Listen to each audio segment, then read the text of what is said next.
শীতের সন্ধ্যায় এই শীতে গ্রামের সমস্ত দোকান বন্ধ হয়ে গেলেও নগেনদার চায়ের দোকান রাত 12টার পরেও বন্ধ হয় না।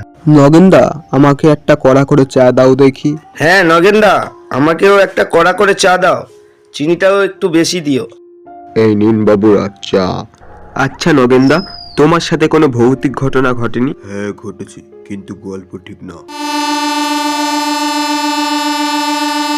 সেদিন আমি আমার মামার বাড়ি যাচ্ছিলাম। আমার দাদু মরে গিয়েছে কয়েক সপ্তাহ হলো। আমার ছোট মামা আমাকে চিঠি পাঠালেও আমার কাছে চিঠিটা আসতে 2-3 দিন লেগে গিয়েছিল। দাদুর শেষ দেখাটা আমি আর দেখতে পেলাম না। ট্রেন থেকে আমি লাভি শীতলীপুর গ্রামে। এই জায়গাটায় আমি দাদুর হাত ধরে কত ঘুরেছি, বাজারে এসেছি, সেই সব দিনের কথা বলা যায়।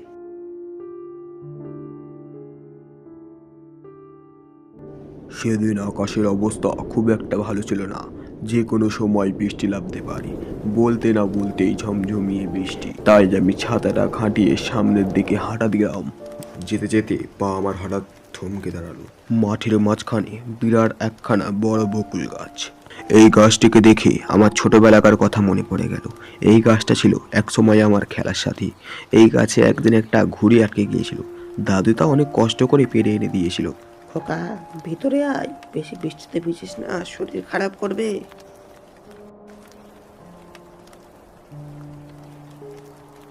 বাড়ির ভিতরে প্রবেশ করার সঙ্গে সঙ্গে মনে হলো খাটের চৌকিতে আমার দাদু বসে হাত পাকা খাচ্ছে। খোকা, এলি নাকি?